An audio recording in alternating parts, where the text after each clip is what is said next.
జోగులాంబ గద్వాల జిల్లా రాజోలి మండలం పెద్దదన్వాడ గ్రామంలో ఇంకా టెన్షన్ వాతావరణం నెలకొంది. పోలీసుల నిర్బంధంలోనే ఇథనాల్ ఫ్యాక్టరీకి వ్యతిరేకంగా పోరాటం చేసినటువంటి గ్రామాలు ఉన్నాయి. పోలీసులు అటువైపు ఎవరు వెళ్ళినా వారిని అరెస్ట్ చేస్తున్నారు. ఇవాళ ఇథనాల్ ఫ్యాక్టరీకి వ్యతిరేకంగా చేసినటువంటి ఆందోళనలో గాయపడిన వారిని పరామర్శించేందుకు వెళ్తున్నటువంటి అఖిలపక్షం నాయకులను పోలీసులు అరెస్ట్ చేశారు. ఐజా గెస్ట్ హౌస్ దగ్గర వారిని అదుపులోకి తీసుకొని ఐజా పోలీస్ స్టేషన్కి తరలించారు. బీఆర్ఎస్తో పాటు సిపిఐ, సిపిఎం, సిఐటియు, రైతు సంఘం నాయకులను పోలీసులు అరెస్ట్ చేశారు. గాయపడినటువంటి వారిని, రైతులను పరామర్శించేందుకు వెళ్తున్నటువంటి వారిని అరెస్ట్ చేయడం దుర్మార్గమని అరెస్ట్ అయినటువంటి అఖిలపక్షం నాయకులు అన్నారు.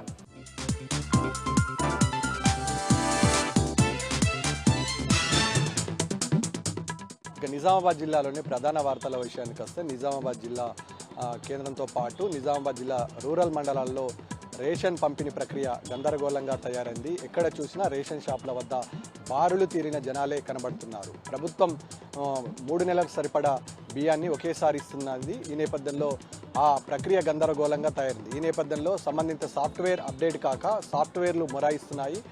ఒకసారి రేషన్ తీసుకునే లబ్ధిదారులకు 3 వేలిముద్రలతో పాటు 6 సార్లు తూకం వేయడం జరుగుతుంది. 6 సార్లు తూకం వేయడం వల్ల సమయం వృధా అవుతుంది. సర్వర్లు మొరాయించడంతో దాదాపుగా 10 నిమిషాలు పట్టాల్సిన టైం 40 నిమిషాలు పడుతుంది. సర్వర్ మొరాయిస్తే 40 నిమిషాల టైం పడుతుంది. ఈ నేపథ్యంలో వ్యవసాయ పనులు మొదలైనటువంటి తరుణంలో రూరల్లో ఉన్నటువంటి రేషన్ కార్డు రేషన్ బియ్యం తినే లబ్ధిదారులతో పాటు గ్రామీణ ప్రాంతాల్లో ఉన్న లబ్ధిదారులు తీవ్ర ఇబ్బందులు ఎదుర్కొంటున్నారు. ఎక్కడ చూసినా సమీపంగా ఎక్కువగా జనాలు క్రౌడ్గా కనబడుతున్నారు. ఈ నేపథ్యంలో రేషన్ పంపిణీ ప్రక్రియ గందరగోళంగా తయారైంది.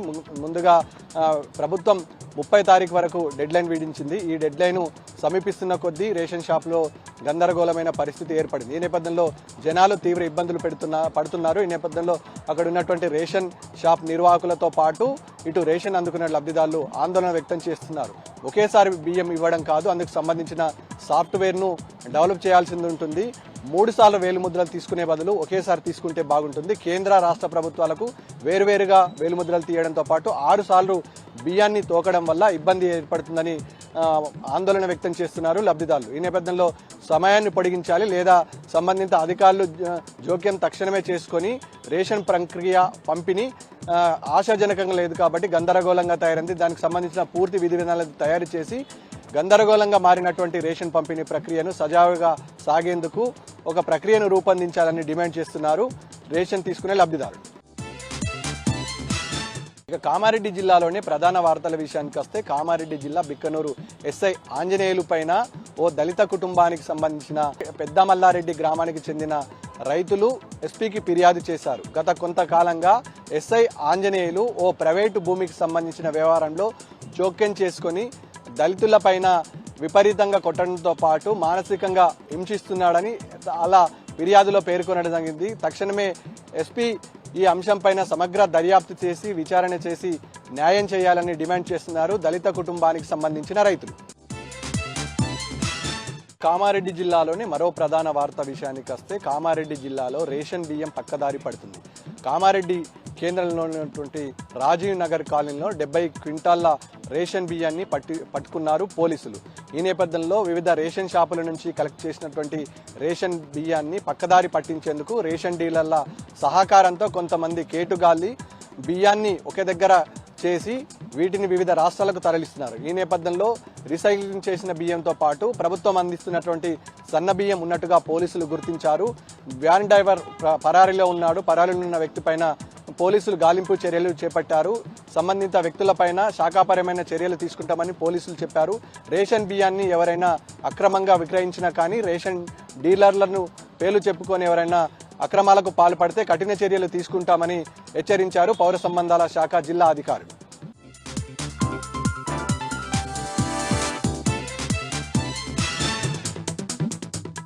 జగిత్యాల జిల్లా నుంచి ఇవాళ వార్తలు ఒకసారి పరిశీలిస్తే మల్యాల మండలం కొండగట్టులోని ప్రముఖ పుణ్యక్షేత్రం ఆంజనేయ స్వామి క్షేత్రంలో నిన్న విజిలెన్స్ దాడులు కొనసాగాయి. గత కొద్ది రోజులుగా కొద్ది సంవత్సరాలుగా కొండగట్టు ఆంజనేయ స్వామి క్షేత్రంలో ఇటు పులిహోర లడ్డు ప్రసాదంతో పాటు ఇతర విభాగాల్లో జరుగుతున్నటువంటి అంశాలకు సంబంధించి రికార్డులు ఇవ్వాల్సిందిగా విజిలెన్స్ అధికారులు అయితే కోరారు. మరొక వారం రోజుల్లో మరొకసారి తనిఖీలు నిర్వహిస్తాము. ఈ సందర్భంగా నిన్న వచ్చినటువంటి కరీంనగర్ జిల్లాకు చెందినటువంటి విజిలెన్స్ అధికారులు పూర్తి స్థాయిలో డాటా వివరాలు సేకరించి మరిన్ని వివరాల కోసం అయితే మరొక వారం రోజులు అందుబాటులో ఉంచాలి, తమకు అందించాలని కూడా కోరడం జరిగింది. అయితే కొండగట్టులో విజిలెన్స్ తనిఖీలు అయితే కలకలం రేపుతుంది. మరి ఏం జరుగుతుంది, తలనీలాలకు సంబంధించి కావచ్చు, అలాగే లడ్డు ప్రసాదం పులిహోరకు సంబంధించి ఇంకా మిగతా అంశాలపైన కూడా విచారణ జరిపినట్టు మనకైతే తెలుస్తోంది. మరి మరొక వారం రోజుల్లో ఉన్నతాధికారులు మరొకసారి వచ్చి విచారణ జరుపుతామని తెలపడం జరిగింది. మరొక వార్త, జగిత్యాల జిల్లా కోర్టు నుంచి ప్రసాద్ అనే ఖైదీ ఒక రిమాండ్ ఖైదీగా ఉన్నటువంటి ప్రసాద్ పరారయ్యాడు. అయితే దాదాపు 11 రోజులు గడుస్తున్నప్పటికీ కూడా ఇప్పటివరకు ఆయన ఆచూకీ దొరకలేదు. కోర్టులో కానిస్టేబుల్ కళ్ళు గప్పి ఆయన పరారయ్యాడు. కొడిమ్యాల పోలీస్ స్టేషన్కు పీటీ వారెంట్పై తరలిస్తున్న క్రమంలో కోర్టు అనుమతి తీసుకునేందుకు వచ్చినటువంటి క్రమంలో ఆయన పరారయ్యాడు. ఇప్పటి వరకు ఇంకా ఆ నిందితుని ఆచూకీ కోసం వెతుకుతూనే ఉన్నారు. అయితే అతను ముంబై తదితర ప్రాంతాలకు పరారైనట్టయితే ప్రాథమికంగా గుర్తించారు. ఎందుకంటే అప్పటికే నిందితుడిగా ఉన్నటువంటి వ్యక్తి దగ్గర ఎటువంటి మొబైల్స్ కానీ ఏమో లేకపోవడంతో నిందితుడిని పట్టుకోవడం పోలీసులకు కష్టంగా మారింది. దాదాపు 11 రోజులు గడుస్తున్నప్పటికీ కూడా ఇంకా ఆచూకీ దొరకలేదు. ఇటు 6 టీంలుగా గాలించి ప్రస్తుతం అయితే ఇంకా వెతుకుతూనే ఉన్నటువంటి పరిస్థితి.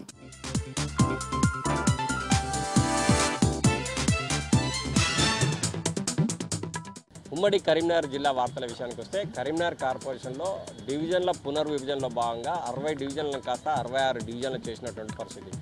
ఈ నేపథ్యంలో బీఆర్ఎస్ సంబంధించినటువంటి నాయకులు దీనిపై స్పష్టత లేదని, ముఖ్యంగా డివిజన్లు చేసినటువంటి వాళ్ళు ప్రజలను కానీ కనీసం ప్రజాప్రతినిధులను కానీ పట్టించుకోకుండా తమ సొంత నిర్ణయాలతో ఇవన్నీ డివిజన్లు ఏర్పాటు చేశారని నిరసిస్తూ ఈరోజు కరీంనగర్ కలెక్టర్కు ఒక మెమోరాండం ఇచ్చారు. ముఖ్యంగా చూసుకుంటే దీనికి సంబంధించి ఈ డివిజన్లు చేసినటువంటి వాటిలో సరైనటువంటి పరిపక్వత లేని వారిచే ఈ డివిజన్లను తయారు చేయించారని ఆరోపించడమే కాదు, మరోవైపు ఇప్పుడున్నటువంటి పరిస్థితుల్లో కొన్ని డివిజన్లో 5,000, మరికొన్ని డివిజన్లో 7,000, మరికొన్ని డివిజన్లో 2,000, అంటే దానికి సరైనటువంటి అవగాహన రాహిత్యంతో ఈ పునర్విభజన డివిజన్లు జరిగాయని చెప్పి వీటిపై పునరాలోచించాలి, దీనిపై తక్షణమే చర్య తీసుకోవాలంటూ కూడా కలెక్టర్కు వినతిపత్రం ఇచ్చిన నేపథ్యం కనిపిస్తుంది. ఒకవేళ కనుక అధికారులు దీనిపై పట్టించుకోకుంటే మాత్రం అవసరమైతే కోర్టుకు కూడా వెళ్తామని చెప్పి హెచ్చరించిన నేపథ్యం మనకు కనిపిస్తోంది. హన్మకొండ జిల్లా విషయానికి వస్తే, ఈరోజు కమలాపూర్ మండలం వంగపల్లిలో వరుస దొంగతనాలు పాల్పడుతున్న వ్యక్తిని పోలీసులు అదుపులోకి తీసుకున్నారు. కమలాపూర్ మండలంలో బస్టాండ్ వద్ద వాహన తనిఖీలు నిర్వహిస్తుండగా అనుమానాస్పదంగా ఉన్న వ్యక్తిని అదుపులోకి తీసుకున్నటువంటి పోలీసులు అతన్ని విచారించగా వరుస దొంగతనాలు పాల్పడుతున్న వ్యక్తిగా భావించినటువంటి పోలీసులు అతని వద్ద ఉన్నటువంటి నగదుతో పాటు మరియు బంగారాన్ని స్వాధీనం చేసుకున్నటువంటి పరిస్థితి. ముఖ్యంగా ఇలాంటి వరుస దొంగతనాలు పాల్పడుతున్నటువంటి ఈ వ్యక్తి కోసం గత కొన్ని రోజులుగా పోలీసులు వేట సాగిస్తున్న నేపథ్యంలో ఈరోజు పట్టుబడ్డటువంటి పరిస్థితి.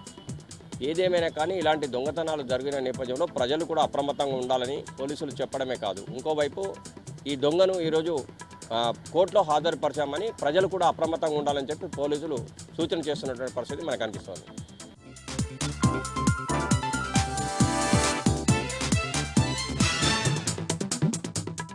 ఇక ఈరోజు నాగర్ కర్నూలు జిల్లా ప్రధాన వార్తలు చూసినట్టయితే, నాగర్ కర్నూలు జిల్లా కేంద్ర సమీపంలోని కొల్లాపూర్ ఎక్స్ రోడ్డు సమీపంలో ఉన్నటువంటి నరసింహపురి శ్రీ శ్రీ శ్రీ భక్త లక్ష్మీ నరసింహస్వామి ఆలయంలో 7వ వార్షికోత్సవ వేడుకలు ఈ నెల 4వ తేదీ నుంచి ప్రారంభమై నేటితో ముగిశాయని చెప్పవచ్చు. 4వ తేదీన గణపతి పూజతో ప్రారంభమైనటువంటి ఈ వేడుకలు ప్రతినిత్యం కూడా ప్రత్యేక కైంకర్యాలతో పూజలు స్వామివారు అందుకున్నటువంటి పరిస్థితి కనిపించింది. ఈ కార్యక్రమాలకు భక్తులు అధిక సంఖ్యలో పాల్గొని తీర్థప్రసాదాలు, అన్నప్రసాదాలు కూడా స్వీకరించినటువంటి పరిస్థితి కనిపించింది. ఈరోజు అష్టలక్ష్మి సహిత శ్రీ తులసి బృందావన ప్రతిష్ట ఎంతో ఘనంగా నిర్వహించారు. అనంతరం శ్రీ లక్ష్మీ నరసింహస్వామి కళ్యాణ మహోత్సవం ఎంతో కన్నుల పండుగ నిర్వహించారు. ఈ కళ్యాణ మహోత్సవానికి భక్తులు భారీ సంఖ్యలో వచ్చి మొక్కులు తీర్చుకున్నటువంటి పరిస్థితి కనిపించింది. అనంతరం తీర్థప్రసాదాలతో పాటు అన్నప్రసాదాలు కూడా స్వీకరించి తమ భక్తిని చాటుకున్నటువంటి పరిస్థితి కనిపించింది. ప్రతి సంవత్సరం కూడా ఈ ఆలయంలో వార్షికోత్సవ వేడుకలు ఎంతో ఘనంగా కన్నుల పండుగగా నిర్వహించడం ఇక్కడ ప్రత్యేకతగా చెప్పవచ్చు. మరొక వార్త చూసినట్టయితే నాగర్ కర్నూలు జిల్లా కల్వకుర్తి పట్టణంలోని శ్రీ వాసవి కన్యకా పరమేశ్వరి ఆలయంలో ఈరోజు ఆర్యవైశ్య మహాసభ మహిళా సంఘం యువజన సంఘం ఆధ్వర్యంలో 10వ తరగతి ఇంటర్మీడియట్లో ఈ సంవత్సరం ఉత్తమ ప్రతిభ కనబరిచినటువంటి విద్యార్థులకు ప్రతిభా పురస్కారాలు అందించే కార్యక్రమాన్ని ఏర్పాటు చేశారు. ఈ కార్యక్రమానికి ముఖ్య అతిథిగా శ్రీ వాసవి కన్యకా పరమేశ్వరి ఆలయ trust chairman founder Juluri Ramesh Babu ముఖ్య అతిథిగా హాజరై 10వ తరగతిలో ప్రతిభ కనబరిచిన 10 మందికి, ఇంటర్మీడియట్లో ప్రతిభ కనబరిచినటువంటి మరొక 10 మందికి, మొత్తం 20 మందికి కూడా ప్రతిభా పురస్కారాలతో పాటు ప్రోత్సాహక బహుమతులు కూడా అందజేశారు. ఈ సందర్భంగా జూలూరి రమేష్ బాబు మాట్లాడుతూ ఆర్యవైశ్య మహాసభ మహిళా సంఘం యువజన సంఘం ఇలాంటి కార్యక్రమాలు చేయడం ఎంతో సంతోషంగా ఉందని చెప్పేసి మున్ముందు మరిన్ని కార్యక్రమాలు చేయాలని చెప్పేసి కూడా ఆయన కోరినటువంటి పరిస్థితి కనిపించింది. ఈ కార్యక్రమంలో ఆర్యవైశ్య మహాసభ అధ్యక్షుడు వాస శేఖర్తో పాటు మహిళా సంఘం అధ్యక్షురాలు గోవింద్ మౌనిక, పలువురు ఆర్యవైశ్య సంఘం నాయకులతో పాటు విద్యార్థులు తల్లిదండ్రులు పాల్గొన్నారు. మరొక వార్త చూసినట్టయితే నాగర్ కర్నూలు జిల్లాలో ఒక నూతన జంట వినూతన రీతిలో వివాహం చేసుకొని పలువురికి ఆదర్శంగా నిలిచినటువంటి పరిస్థితి కనిపించింది. నాగర్ కర్నూలు జిల్లాలోని పెద్దాపూర్లో రఘురాములు లావణ్య నవ దంపతులు వివాహం సందర్భంగా వాళ్ళు రాజ్యాంగం పైన ప్రమాణం చేసి పలువురికి ఆదర్శంగా నిలిచినటువంటి పరిస్థితి కనిపించింది. ఈ ప్రమాణ స్వీకారానికి ముఖ్య అతిథిగా అడ్వకేట్ బీఎస్పీ నేత బోనాసి రామచందర్ హాజరై నవ వధువుల చేత రాజ్యాంగం పైన ప్రమాణం చేశారు. గతంలో కూడా ఇలాంటి వివాహాలు చేశామని చెప్పేసి ప్రస్తుతము రఘురాములు లావణ్య నవదంపతులు కూడా రాజ్యాంగం పైన ప్రమాణం చేసి వివాహం చేసుకోవడం ఎంతో సంతోషంగా ఉందని చెప్పేసి అడ్వకేట్ బీఎస్పీ నేత బోనాసి రామచందర్ అన్నారు. ఈ సందర్భంగా రఘురాములు లావణ్య దంపతులను అడ్వకేట్ బోనాసి రామచందర్తో పాటు పలువురు ఆశీర్వదించినటువంటి పరిస్థితి కనిపించింది.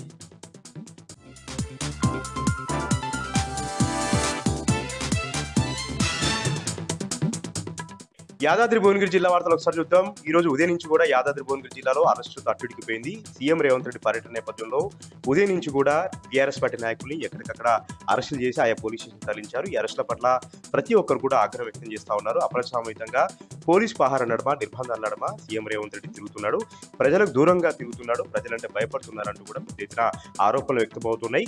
ఆలేరు నియోజకవర్గ వ్యాప్తంగా అన్ని మండల కేంద్రాల్లో కూడా టీఆర్ఎస్ పార్టీ కార్యకర్తలు నాయకులను అరెస్ట్ చేశారు. భువనగిరి జిల్లా కేంద్రంలో కూడా అరెస్ట్ చేయడం జరిగింది. ప్రధానంగా ఆలేరు మాజీ ఎమ్మెల్యే గుంగిడి సుంత మహేందర్ రెడ్డి, డీసీసీబీ మాజీ చైర్మన్ గొంగిడి మహేందర్ రెడ్డిని కూడా ఎక్కడికక్కడ అవధరించారు చేశారు. పోలీస్ పహారాల నడమ, నిర్బంధాల నడమ సీఎం రేవంత్ రెడ్డి పర్యటన అంతా కూడా సాగిందని కూడా ఆరోపణలు వ్యక్తమవుతా ఉన్నాయి. ప్రజలంటే భయపడతా ఉన్నారు, ప్రతిపక్షాలంటే భయపడతా ఉన్నారు. చేసేది మంచి పని అయితే రేవంత్ రెడ్డి ఎందుకు భయపడతా ఉన్నారు, ఎందుకు బీఆర్ఎస్ పార్టీ కార్యకర్తలను అరెస్ట్ చేస్తున్నారంటూ కూడా ప్రతి ఒక్కరు కూడా ప్రశ్నిస్తా ఉన్నారు. ఈ అరెస్టుల పట్ల ప్రతి ఒక్కరు కూడా ఖండించారు. బేషరతుగా ప్రతి ఒక్కరిని విడుదల చేయాలని కూడా ప్రతి ఒక్కరు డిమాండ్ చేశారు. యాదాద్రి భువనగిరి జిల్లా సంబంధించి మరొక విషయానికి వస్తే అక్రమ అరెస్టుల పట్ల బీఆర్ఎస్ పార్టీ మాజీ ఎమ్మెల్యే ఆలేరు మాజీ ఎమ్మెల్యే గుంగిడి సుంత మహేందర్ రెడ్డి ఆగ్రహం వ్యక్తం చేశారు. రేవంత్ రెడ్డి పైన నిప్పులు చేరడం జరిగింది. రేవంత్ రెడ్డి యొక్క అభివృద్ధి పని కూడా చేయట్లేదు. ఆలేరు నియోజకవర్గంలో కేసీఆర్ గారు మంజూరు చేసినటువంటి అభివృద్ధి పనులకు మాత్రమే ఆయన మళ్ళీ కొబ్బరికాయలు కొట్టి శంకుస్థాపన చేశారని కూడా ఆమె ఆరోపణ చేయడం జరిగింది. ఆలేరు నియోజకవర్గంలో ఎక్కడ వేసిన గొగ్గలు అక్కడే ఉంది. కేవలం కేసీఆర్ గారి హయాంలో చేసినటువంటి అభివృద్ధి తప్పిస్తే ఇక్కడ గెలిచినటువంటి కాంగ్రెస్ పార్టీ ఎమ్మెల్యే ఎలాంటి అభివృద్ధి జరగట్లేదని కూడా ఆమె ఆరోపణ చేయడం జరిగింది. దీంతో పాటు ఎక్కడికక్కడ బీఆర్ఎస్ పార్టీ కార్యకర్తలను అరెస్ట్ చేయడానికి కూడా ఆమె తీవ్రంగా ఖండించారు. స్వయంగా తుర్కపల్లి పోలీస్ స్టేషన్కి వెళ్లి బీఆర్ఎస్ పార్టీ కార్యకర్తలను కూడా వినిపించడం జరిగింది. ఈ రోజు శంకుస్థాపన చేసినటువంటి ప్రతి ఒక్క పనులను కూడా శ్వేతపత్రం విడుదల చేయాలి. దీంతో పాటు ఏలోగా పనులన్నింటినీ కూడా పూర్తి చేస్తారని కూడా గొంగిడి సుంత మహేందర్ రెడ్డి ఈ సందర్భంగా ప్రభుత్వం ప్రశ్నించారు.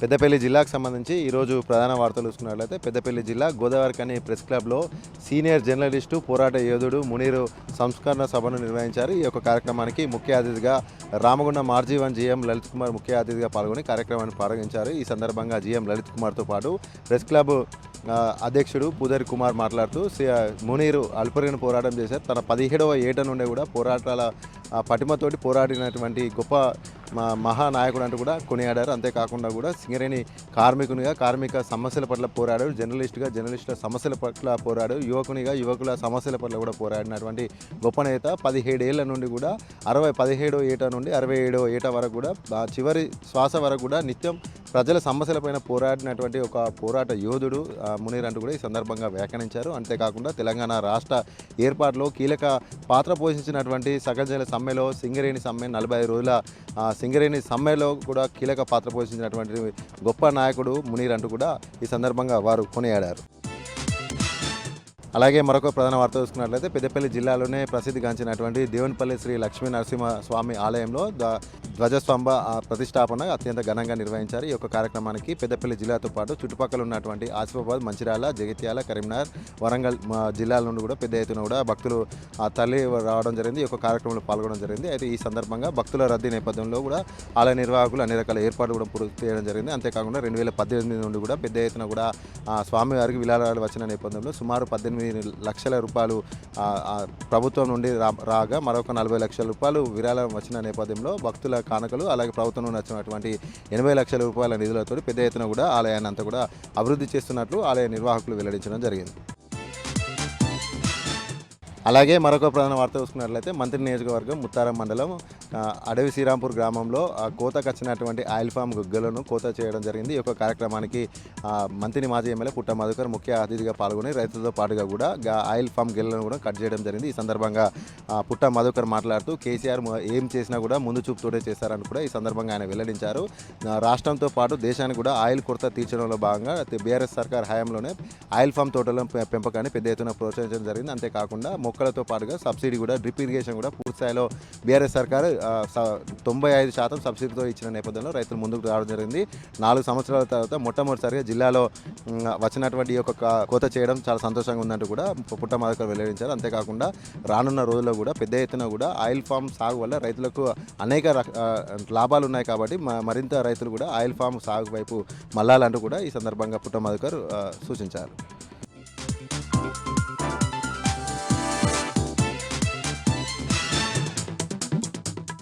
ఉమ్మడి మెదక్ జిల్లాలో ఈరోజు ప్రధాన వార్తలు ఈ విధంగా ఉన్నాయి. సిద్దిపేట జిల్లా వార్తలు వచ్చేసరికి సిద్దిపేట నియోజకవర్గంలో మాజీ మంత్రి హరీష్ రావు ఈరోజు పర్యటించారు. ఆయన నియోజకవర్గంలోని పలు దేవాలయాలకు సంబంధించిన వార్షికోత్సవాల్లో అట్లాగే ప్రతిష్టా ఉత్సవాల్లో ఆయన పాల్గొన్నారు. ప్రధానంగా చిన్నకోడూరు మండలం రామంచిలో జరిగినటువంటి పెద్దమ్మ దేవాలయ ఉత్సవాల్లో పాల్గొన్నారు. అక్కడ అమ్మవారికి ప్రత్యేక పూజలు నిర్వహించి అమ్మవారి కృపతో ఈ ప్రాంతమంతా కూడా సుభిక్షంగా ఉండాలని చెప్పి ఆయన సందర్భంగా కోరుకున్నారు. అనంతరం గోనెపల్లిలో జరిగినటువంటి పోలేరమ్మ దేవాలయ వార్షికోత్సవాల్లో కూడా ఆయన పాల్గొన్నారు. ఆ దేవాలయ పునర్నిర్మాణం కూడా ఈ సందర్భంగా చేశారు. ఈ సందర్భంగా ఉత్సవాల్లో పాల్గొనే అమ్మవారికి ఆయన ప్రత్యేక పూజలు నిర్వహించారు. ఇక నారాయణరావుపేట మండలం పెద్దలింగారెడ్డిపల్లిలో జరిగినటువంటి మహంకాళి అమ్మవారి దేవాలయ ఉత్సవాల్లో కూడా హరీష్ రావు పాల్గొన్నారు. అమ్మవారికి ప్రత్యేక పూజలు నిర్వహించారు. ఇక ఇరుకోడులో జరిగినటువంటి మహంకాళి అమ్మవారి దేవాలయ ప్రతిష్టా ఉత్సవాల్లో కూడా ఆయన పాల్గొన్నారు. ఈ సందర్భంగా అక్కడ ప్రత్యేక పూజలు నిర్వహించారు.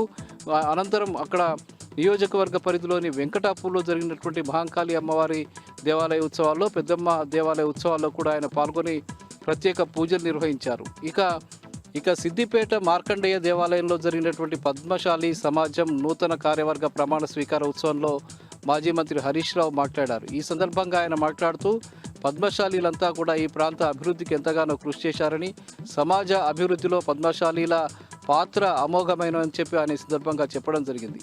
ఈ సందర్భంగా ఆయన మాట్లాడుతూ నూతనంగా ఎన్నికైన కమిటీ శషభిషాలు మాని విమర్శలకు తావు లేకుండా అందరినీ కలుపుకుపోయే విధంగా ముందుకు సాగాలని, నూతన కార్యవర్గం సమాజ అభివృద్ధికి కృషి చేయాలని చెప్పి ఆయన చెప్పారు. అందరూ కూడా ఐకమత్యంగా ఉండి కలిసికట్టుగా అభివృద్ధికి కృషి చేయాలని చెప్పి ఈ సందర్భంగా చెప్పారు. పద్మశాలి సమాజ అభివృద్ధికి అవసరమైనటువంటి సహాయాన్ని పూర్తి స్థాయిలో తాను అందిస్తానని, ముఖ్యంగా పద్మశాలి సమాజ భవన నిర్మాణం కోసం ఇప్పటికే తాము ₹1 కోటి కేటాయించామని, భవిష్యత్తులో కూడా మరిన్ని నిధులు కేటాయించి భవనాన్ని మరింత సుందరంగా తీర్చిదిద్దడానికి అవసరమైనటువంటి కృషి చేస్తానని చెప్పి ఆయన ఈ సందర్భంగా చెప్పడం జరిగింది. ఇక మాజీ మంత్రి హరీష్ రావు ఈరోజు దుబ్బాకలో కూడా పర్యటించారు. అక్కడ జరిగినటువంటి ఒక ప్రైవేట్ స్కూల్ ప్రారంభోత్సవంలో స్థానిక ఎమ్మెల్యే కొత్త ప్రభాకర్ రెడ్డితో కలిసి ఆయన పాల్గొన్నారు. ఈ సందర్భంగా ఇద్దరు కూడా అక్కడ మాట్లాడారు. హరీష్ రావు మాట్లాడుతూ ముఖ్యంగా విద్యాభివృద్ధికి అవసరమైనటువంటి చర్యలు ప్రభుత్వం తీసుకోవాలని చెప్పి ఆయన సందర్భంగా చెప్పారు. ముఖ్యంగా దుబ్బాక అంటే కేసీఆర్కు ఒక తల్లిలాంటి గ్రామం అని, అక్కడ అనేక అభివృద్ధి కార్యక్రమాలు కేసీఆర్ చేశారని, అక్కడ విద్యా సంస్థను కూడా ఆయన నెలకొల్పారు. ప్రభుత్వ పాఠశాలను కూడా దాదాపు 25 కోట్ల రూపాయలతో తీర్చిదిద్దిన ఘనత కేసీఆర్కు దక్కుతుందని చెప్పి ఆయన ఈ సందర్భంగా చెప్పడం జరిగింది. రాష్ట్ర ప్రభుత్వం ఒక స్పష్టమైన విద్యా విధానాన్ని అమలు చేయకుండా అయోమయంలో ఉన్నదని చెప్పి ఆయన ఈ సందర్భంగా చెప్పడం జరిగింది. ఇక ఎమ్మెల్యే క్యాంపు కార్యాలయంలో ఏర్పాటు చేసినటువంటి మీడియా సమావేశంలో హరీష్ రావు మాట్లాడారు. ప్రధానంగా ఆయన రాష్ట్ర ప్రభుత్వ వైఖరిని, ముఖ్యమంత్రి రేవంత్ రెడ్డి వైఖరిని తీవ్రస్థాయిలో దుయ్యబట్టారు. ముఖ్యంగా రేవంత్ రెడ్డి ప్రభుత్వం ఉద్యోగులకు ఇచ్చినటువంటి హామీలన్నీ తుంగలో తొక్కి ఉద్యోగుల్ని నయాన మోసం చేసిందని చెప్పి ఆయన సందర్భంగా చెప్పడం జరిగింది. ముఖ్యంగా ఎన్నికలైన వెంటనే పీఆర్సీ అమలు చేస్తామని హామీ ఇచ్చినటువంటి రేవంత్ రెడ్డి ఇప్పటి వరకు కూడా పీఆర్సీ అమలు చేయలేదని చెప్పారు. తమ ప్రభుత్వం, ముఖ్యంగా కేసీఆర్ ప్రభుత్వం ఉద్యోగులందరికీ కూడా 72% పీఆర్సీ ఇచ్చి దేశంలోనే గొప్ప ఉద్యోగులుగా, జీతాలు తీసుకుంటున్న ఉద్యోగాలుగా తీర్చిదిద్దిన ఘనత కేసీఆర్కు దక్కుతుందని చెప్పారు. కానీ ఇప్పుడు రేవంత్ రెడ్డి ప్రభుత్వం రాష్ట్ర ప్రభుత్వ ఉద్యోగుల్ని, ఉపాధ్యాయుల్ని కూడా నిండా ముంచిందని చెప్పారు. 5 డిఏలు ఇవ్వాల్సిన ప్రభుత్వం కేవలం 1 డిఏ ఇచ్చి మరో డిఏ కోసం 6 నెలలు వేచి చూసే విధంగా చెప్పడం జరిగిందని, దీనికోసం అనేక కమిటీలు ఏర్పాటు చేస్తూ జాప్యం చేస్తున్నదని చెప్పారు. పీఆర్సీని తక్షణమే అమలు చేసే విధంగా చర్యలు తీసుకోవాలని చెప్పి ఆయన ఈ సందర్భంగా డిమాండ్ చేశారు. ముఖ్యంగా ఉద్యోగులను వంచిస్తున్నటువంటి రేవంత్ రెడ్డి ప్రభుత్వం పట్ల ఉద్యోగులు కూడా పెద్ద ఎత్తున ఉద్యమించాల్సిన అవసరం ఉందని చెప్పి ఆయన ఈ సందర్భంగా స్పష్టం చేయడం జరిగింది. ఇక సంగారెడ్డి జిల్లా వార్తలు వచ్చేసరికి, సంగారెడ్డి జిల్లా గుమ్మడిదల మండలంలో జరుగుతున్నటువంటి డంప్ యార్డు వ్యతిరేక ఉద్యమం మరింత ఉధృత రూపం దాల్చింది. ఈరోజు 122వ రోజు కూడా పెద్ద ఎత్తున అక్కడి ప్రజలు ఆందోళన నిర్వహిస్తున్నారు. గుమ్మడిదల మండలానికి సంబంధించిన 13 గ్రామాల ప్రజలు ఆ ప్రాంతంలో డంప్ యార్డు ఏర్పాటు చేయవద్దని చెప్పి గత 122 రోజులుగా మొక్కవోని పోరాటం చేస్తున్నా కూడా రేవంత్ రెడ్డి ప్రభుత్వం ఇప్పటి వరకు కూడా స్పందించడం లేదు. కేవలం ప్రైవేటు పరిశ్రమలకు తలొగ్గి ప్రైవేటు వ్యక్తులకు సంబంధించిన లబ్ధి చేకూరే విధంగా ఈ ప్రాంతాన్ని డంప్ యార్డు కోసం అప్పగించడం జరిగిందని చెప్పి అక్కడి ప్రజలు ఆరోపిస్తున్నారు. ముఖ్యంగా నల్లవెల్లి, ప్యారానగర్ ప్రాంతానికి సంబంధించిన ప్రజలు 122 రోజులుగా అక్కడ దీక్షలు కొనసాగిస్తున్నారు. ఈ దీక్షల్లో పెద్ద ఎత్తున మహిళలు, అట్లాగే అఖిలపక్షానికి సంబంధించిన నాయకులు, వివిధ పార్టీలకు సంబంధించిన నాయకులు, జేఏసీ నాయకులు కూడా పాల్గొంటున్నారు. ఎట్టి పరిస్థితుల్లో కూడా తమ ప్రాంతంలో డంప్ యార్డు ఏర్పాటు చేయడానికి తాము అంగీకరించమని, ప్రభుత్వం ఇప్పటికైనా స్పందించి డంప్ యార్డు వ్యతిరేకమైనటువంటి జీవో తీసుకురావాలని, ఇప్పుడు ఇచ్చినటువంటి జీవోను రద్దు చేయాలని చెప్పి వాళ్ళు డిమాండ్ చేయడం జరిగింది. ఇక జహీరాబాద్లోని ప్రతిష్టాత్మకమైనటువంటి మహీంద్రా అండ్ మహీంద్రాకు సంబంధించిన పరిశ్రమలో జరిగినటువంటి కార్మిక సంఘం ఎన్నికల్లో కాంగ్రెస్ అనుబంధ ఐఎన్టీయూసీ సావు దెబ్బతిన్నది. అక్కడ సిపిఎం అనుబంధ సంస్థ అయినటువంటి సిఐటియు సంస్థ పెద్ద ఎత్తున విజయం సాధించింది. సిఐటియుకు సంబంధించిన నాయకులు చుక్కా రాములు ఈ కార్మిక సంఘం ఎన్నికల్లో అధ్యక్ష స్థానానికి ఘన విజయం సాధించారు. కాంగ్రెస్ పార్టీకి సంబంధించిన వాళ్ళు ఎంత ప్రయత్నం చేసినప్పటికీ కూడా ఐఎన్టీయూసీ అక్కడ విజయం సాధించకపోవడం పట్ల కాంగ్రెస్ నేతల్లో నైరాశ్యం నెలకొన్నది.